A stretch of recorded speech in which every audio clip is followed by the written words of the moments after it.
we can't do it. There are 1.3 billion Muslims in this world. They're not going to let us do it. It's already widening. The borders are porous. We can't do it. Well, that didn't convince him. He said, well, I think we can do it. I said, oh, well, suppose your son was one of those 6 killed in Iraq last week. And you know what? He looked at me like it had never occurred to him. And it wouldn't have occurred to him because it wouldn't be his son, you know. It would be the sons from the farms, it would be the sons from the cities. And so he said, well, I don't buy that either. So I thought, well, maybe I'll try a moral argument on it. I said, well, are you one of those that likes to have the 10 Commandments brought into the schoolhouses and the courtrooms of this? He said, oh, that's a great idea.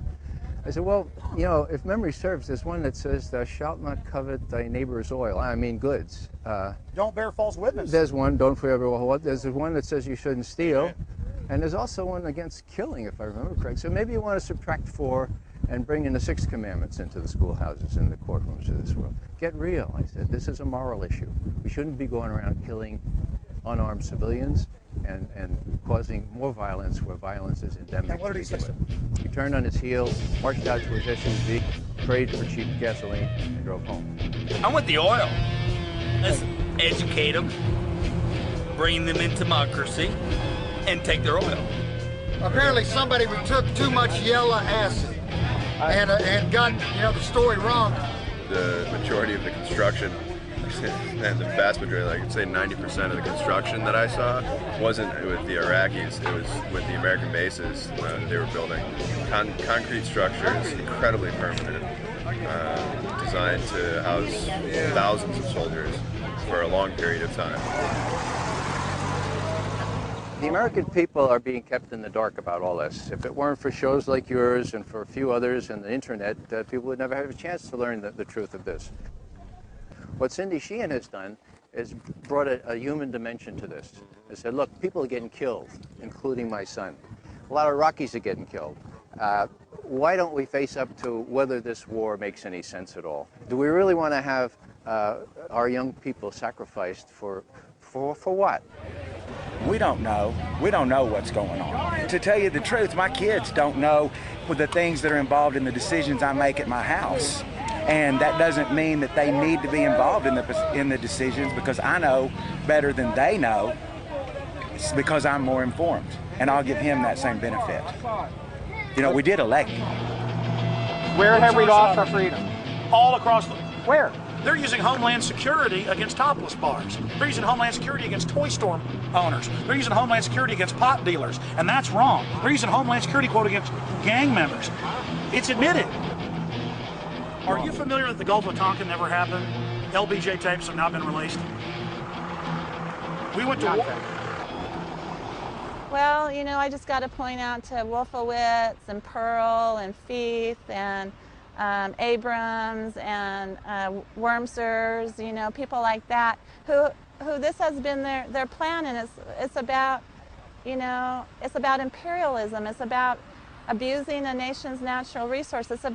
It's about greed and power, and it's nothing about keeping America safe or freedom and democracy for the Iraqi people. You know? I believe that America, right from the start of the Bush administration, has been focused on the use of American military power in order to extend control by America of strategic areas in the world.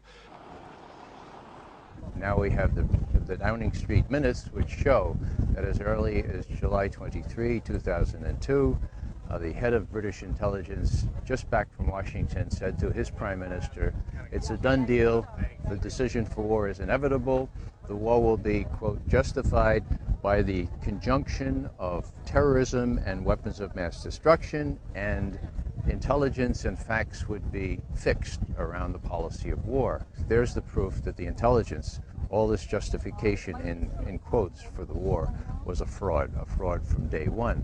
The Project for a New American Century, the think tank, with the report called Strengthening America's Defenses. This is frankly a demand for full spectrum dominance by the United States.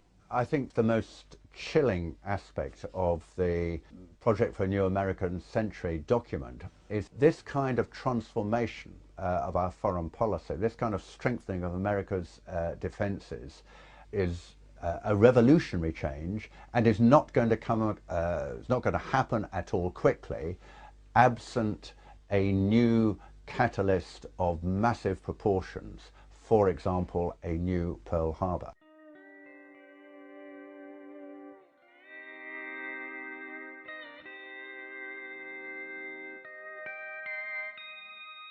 In Crawford, Texas, we found individuals who believe the weapons of mass destruction were found in Iraq. No weapons of mass destruction were found. Are you kidding me? Do you buy that? Yes. Of course there were mass. Of course there were. David, there were. Yeah. This guy would make a great citizen in George Orwell's fictitious 1984. If we took them all away, does that still mean that if he had the capability, would he still? See, that's in the mind. Well, she's got an ad on TV that said he lied, my son died. You know, he hasn't lied to nobody. What did George Bush lie about? He said he was going to protect this country. Weapons of mass destructions that. No matter what took to keep the enemy out of our backyards. He never said there weren't going to be nobody killed. That's war. I think they're saying that Bush lied about WMDs, not about troops were going to die. But did he though? Those weapons were there. The authoritarian powers of the state, which are available to government, is very dangerous. And I think we live in a state, we live in states, both the United States and the UK, where the powers to question, to call in evidence, to demand explanation, to hold to account those who are in control are gradually, systematically being weakened. This is very dangerous in a democracy.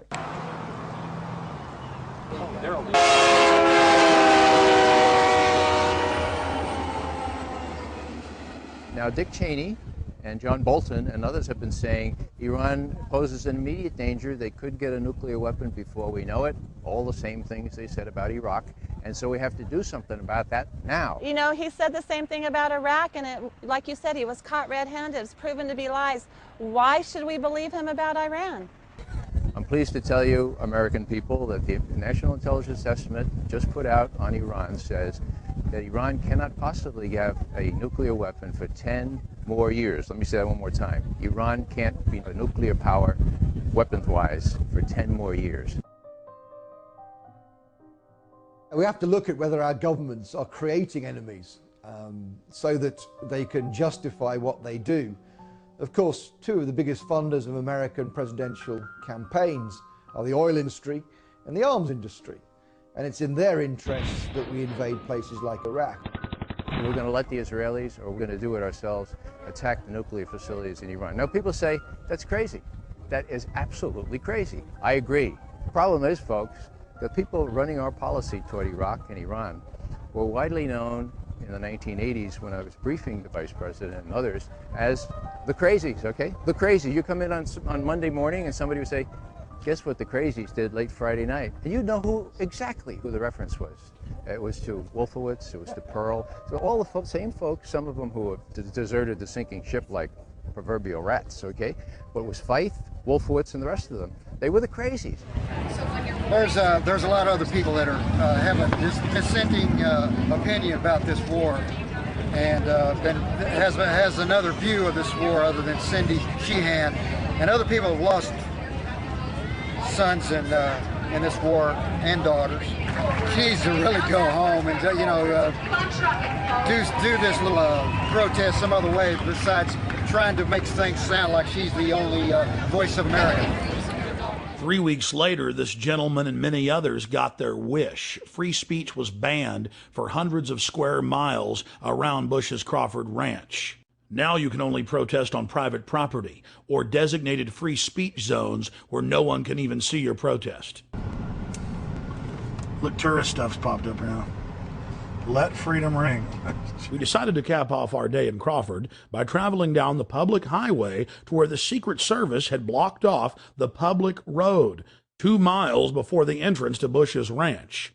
We were promptly told, as if America is now a third world police state, to get out of there, despite the fact that we were credentialed press.